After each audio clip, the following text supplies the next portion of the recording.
quadratic parent function transformations. So the parent function for quadratic is f of x equal x squared. We're going to transform it to this form by adding numbers a, b, and c to this, and each change would make a transformation to the parabola or the U shape. We'll see right now. We have 4 transformation when it comes to quadratic. The first one is moving the graph up and down, or translation above and below. So if I have f of x equal x squared, it looks like this. So 0 gives you a 0, 1 gives you 1 because 1 times 1 is 1, 2 times 2 is 4, and 3 times 3 is 9, and so on. So those are my points on the graph of quadratic. Also, the -1 times -1 gives you a +1. That's why this shape looks like this. -2 times -2 is a 4, -3 times -3 is a 9, and so on. So it looks like a U opening up with a vertex 0, 0. What happened if I graph x squared plus 2? So the difference is I added a number 2. What do you notice? If you graph it, the graph is going to look like this. It's not smaller. All what it did, it just moved up 2 units. Now you notice moved up because the plus 2. Now every other point moved up 2 units as well. So the 4 becomes a 6, the 1 becomes a 3, and so on. So every other point moved 2 steps up. So this is because of the +2. Now what happens if you have a -3? You're going to notice that it's going to go down. So if you graph it, you're going to notice that this point goes down 3 units. And every other point also goes down 3 units. Like the 4 becomes a 1 because 4 minus 3 is 1. That 1 becomes a -2, and so on. So the rule for this one, up and down, is this. If you have a number that is positive, it's going to go move up. If you have a number that is a negative, it's going to move down. So it's pretty easy, the first transformation. The second transformation is reflection across the x-axis. Pretty easy. If you have x squared like we just said, and with the points that we showed before, if you have negative x squared, all what this does is flipping the y's. So the 1 becomes a -1, the 4 becomes a -4, and so on. So the 0 stays the same, the 1 becomes a -1, the 4 becomes a -4, and so on. So what it does, you flip it or you reflect it across the x-axis. This is my x-axis. Reflection means it's flipping over that line. So this is because of the negative added to the x squared. The third transformation is right and left. So this is pretty easy. If I have the x squared again, what happens if I put inside the square a +2? If you graph this using a graphing utility or Desmos, you're going to notice it's going to move to the left.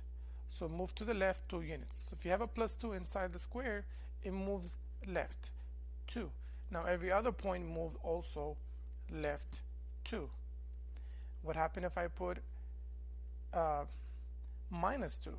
So you're going to notice if you graph it, it's going to move to the right this time. So every point moves to the right 2 units because of the minus. So the rule for this one, if there's a plus inside the square, it moves left. So if there's a plus, it moves to the left. If there's a minus, it moves to the right. Just pretty easy, simple. The fourth one is narrower and wider transformation. In this case, if I have x squared, what happens if I graph 2x squared? So basically, we said 1 goes with 1. If I add another 1, 1 goes with 2. The 2 goes with 4 normally, but now the 2 goes with 8. So you notice it's multiplying the y values by 2. And it's pretty much what it does to the graph. So it doubles all the y values.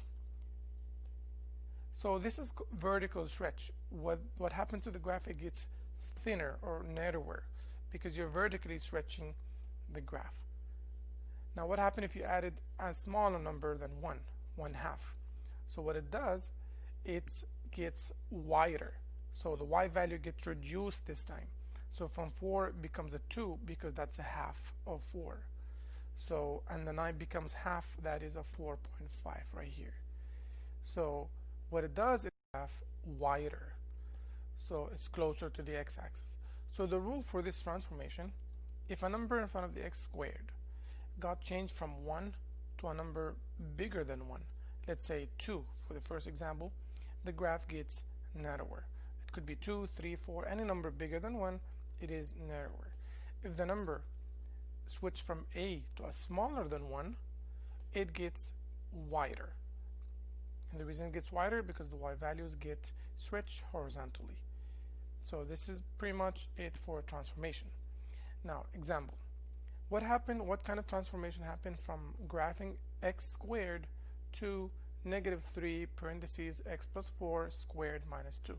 So this example involves all 4 transformations. You can do this one, you can do any problem. First, you're going to notice that this is the graph of x squared. Now, this negative, what it does, it's a transformation. It is going to transform by reflection across the x-axis. So it's going to reflect across the x-axis.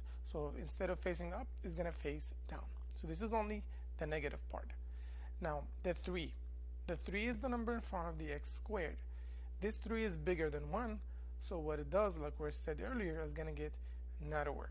So technically, the graph is going to get thinner. The next transformation is the plus 4. We said if the plus inside the square, what it does is going to move to the left 4 units. And the last transformation is that -2. What it does, because it's negative and it's outside the square, what it does is going to move down 2 units. So technically the graph is going to be this purple graph right here.